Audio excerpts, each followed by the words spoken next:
Saudi আরবের এক অন্ধ হাফেজ, তাকে ডেকে প্রশ্ন করা হলো, আল্লাহ তোমাকে চোখ দে নাই, তুমি না দেখে আল্লাহর এই কোরআন মুখস্থ করেছ, তুমি বলো আল্লাহ যদি তোমাকে চোখ দে তুমি সর্বপ্রথম কি দেখবে? অন্ধ হাফেজ বলল, আল্লাহ আমাকে চোখ দে নাই, আল্লাহ আমি চোখে দেখতে পারি না, আমাকে চোখে দেখার মতো সেই শক্তি আল্লাহ দে নাই। আমাকে যদি আল্লাহ চোখ ফিরিয়ে দে, আমি আল্লাহর কসম করে বলতে পারবো আমি আমার মাকে দেখবো না, আমার কলিজার টুকরো সন্তান আছে আমি সন্তানকে দেখবো না, আমার ভাই আছে, আমার বন্ধু আছে, আমার প্রিয় মানুষ আছে আমি তাদেরকে দেখবো না।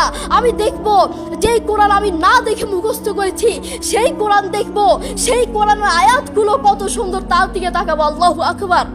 আমরা আমাদের কথা বলছি, আমাদের চোখ থাকতে আমাদের কোরআন পড়ার সময় হয় না। আপনি বলছেন আমি ব্যবসা করি সময় পাই না, কোরআন কোত্থেকে পড়বো? ব্যবসা করি কোরআন পড়ার সময় পাই না, আমি দোকান করি দোকানে অনেক কাজ থাকে। রহমতের নবী বলেন, রজবের চাঁদ উঠলে আমি আমল বাড়ায় দেই, আর হাঁটতে চলতে উঠতে বসতে দোয়া পড়ি, আল্লাহুম্মা বারিক লানা ফি রজব ওয়া শাবান ওয়া বাল্লিগনা রমাজান।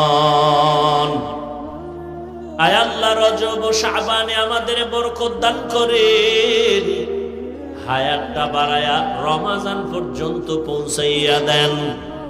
মরণ যেন রমাজানেই হয়, কারণ এই বরকতের মাস, কোরআন নাজিলের মাস, কদরের মাস। এই মাসে জাহান্নামের দরজা বন্ধ, জান্নাতের দরজা খোলা, শয়তানের শিকল লাগানো। রমজানে শয়তানের কি লাগানো? এরপরও শয়তানি মানুষ করেনি, বিড়ি টানেনি, ঝগড়া করেনি, রোজা ভাঙ্গেনি। শয়তানের দরজা বন্ধ, তালা লাগানো, এরপর করে কনে কেন অন্যায় করে? বড় কঠিন জবাব। আল্লাহ হেদায়াত দান করুন। বিশ্বাস করুন আমি অনেক ব্যস্ত মানুষ, এজন্য কোরআন পড়ার টাইম পাই না, কোরআন পড়ার সময় পাই না। প্রিয় ভাই, আমি আপনাকে বলতে চাই, আপনাকে সময় কে দিয়েছে? আপনাকে সময় কে দিয়েছে? যেই আল্লাহ আপনাকে সময় দিয়েছে সেই আল্লাহর জন্য আপনি কোরআন পড়তে পারেন না। আপনার চেনা ফলমান আসমানের নিচে জমিনের উপর আরেকটাও হতে পারে না। কথা বলেন ঠিক কিনা? দেখবেন মাথায় যত টেনশন থাকুক না কেন সব চলে যাবে। আমাদের বাসায় একটা সাউন্ড বক্স আছে। আমাদের পরিবারের সবার যখন মন ভালো না থাকে, আমার দাদা দাদু, আমার বাবা মা, ভাই বোন, কারো যদি মন ভালো না থাকে, তখন আমার বাবা সেই সাউন্ড বক্সে কোরআন তেলাওয়াত লাগিয়ে দেয়। আমার বাবা বলে, যখন কোরআন তেলাওয়াত শুনি মাথায় যতই টেনশন থাকুক না কেন সব চলে যায়, মন ফ্রেশ হয়ে যায়, মাথায় কোনো টেনশন থাকে না। আপনারাও চেষ্টা করবেন। আল্লাহ তাআলা বলেছেন, আর রহমান আল্লামাল কুরআন খালাকাল ইনসান। দয়াময় আল্লাহ, তিনি কোরআন শিক্ষা দিয়েছেন, তিনি মানুষকে সৃষ্টি করেছেন।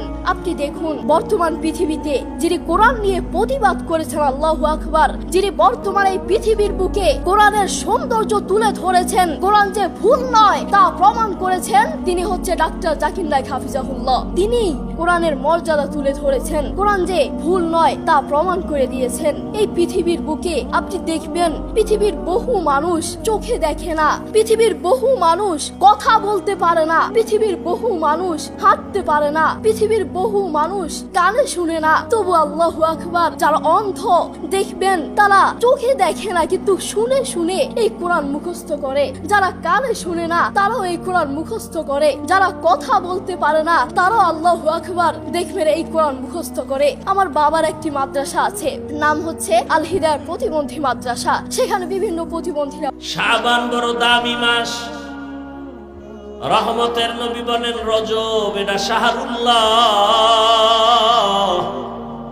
রজব হলো আল্লাহর মাস, শাবান আমি মুহাম্মদের মাস, রমাজান আমার উম্মতের মাস। এই দোয়াটা নবী পড়তেন। আপনারা পড়েন? কেউ পড়ে না। জিগাই লিখা পারি তো পারি তো, ইবলিসও বহু পারছে, লাভ কি? যদি এ কথা না বলে বলতেন পড়ি তো, তাকে লাভ হইত। পারি তো এর মধ্যে লাভ নাই, পড়ি তো করি তো এর মধ্যে লাভ। তবে মেরাজের যে বয়ান আমরা করি, আল্লাহ কোরআনে করেছেন মেরাজ সত্য, তবে রজবেই হয়েছে এই গ্যারান্টি দেওয়ার কোনো উপায় নাই। কারণ অনেক ঐতিহাসিকগণ লিখছেন রসুলের মেরাজ হয়েছে রবিউল আউয়াল মাসে, কেউ বলেছেন রবিউল আখির, কেউ বলেছেন জুমাদাল উলা, কেউ বলেছেন জুমাদাল উখরা, কেউ বলেছেন নবীর মেরাজ রজবে, কেউ বলেছেন শাওয়ালে, কেউ বলেছেন নবীর মেরাজ হয়েছে রমাজানে। বাকি সব কথার এক কথা, মেরাজ হয়েছে এতে কোনো সন্দেহ নেই। কেন হলো মেরাজ, এ বিষয়ে অনেকে অনেক জানেন। আমি মূল কয়েকটা কথা বলে আমি শেষ করব। সমস্ত নবীদের মেরাজ হয়েছে, সব নবী রাসূলদের মেরাজ, সমস্ত নবী রাসূলদের মেরাজ হয়েছে জমিনে। আর আপনার আমার রহমতের নবীর মেরাজ হয়েছে আরশে আজিমে। সমস্ত নবীদের রাসূলদের মেরাজ হলো ইমতিহান, আর আমার নবীর মেরাজ হলো ইনআম। পরে তো সেখানে যিনি প্রধান শিক্ষক, সেখানে যিনি প্রধান টিচার, তার নাম হচ্ছে হাফেজ মোহাম্মদ শরীফুল ইসলাম। তাকে আল্লাহ এই দুটো চোখ দেয় নাই, তিনিও চোখে দেখতে পারেন না। তাকে আল্লাহ চোখ দেয় নাই, তবুও কোরআনের প্রতি ভালোবাসা আছে।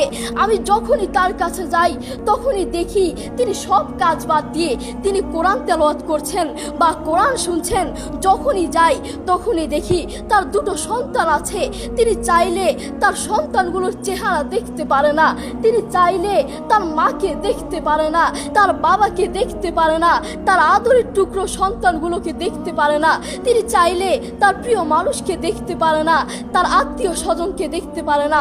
আপনি দেখবেন সে অন্ধ মানুষগুলো বলবে এই জিনিসটা এই কালার, এই জিনিসটার রং কালো, এই জিনিসটার রং সাদা, এই জিনিসটার রং লাল, কিন্তু তারা তো দেখে না।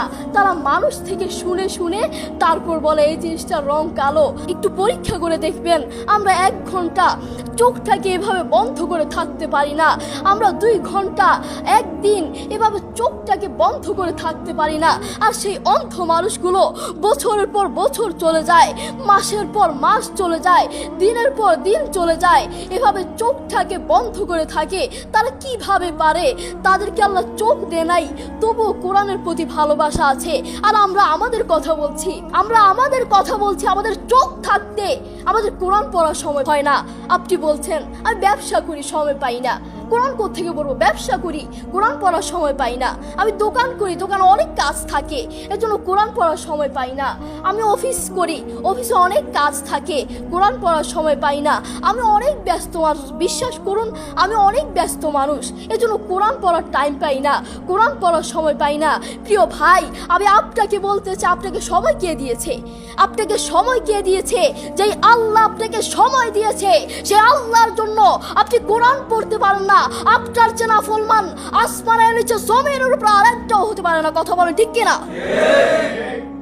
আপনাকে কত বড় একটা নিয়ামত দিয়েছে, আপনি কথা বলতে পারছেন, এটা কত বড় একটা নিয়ামত আপনি জানেন?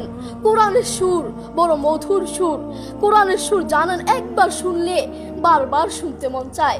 আপনার যখন মন ভালো না থাকবে, আপনার যখন মন ফ্রেশ না থাকবে, মাথায় কোনো টেনশন না থাকবে, তখন নীরবে থাকবেন তখন একটু কানে হেডফোন লাগিয়ে একটু কোরআন তেলাওয়াত শুনবেন, দেখবেন মাথায় যত টেনশন থাকুক না কেন সব চলে যাবে।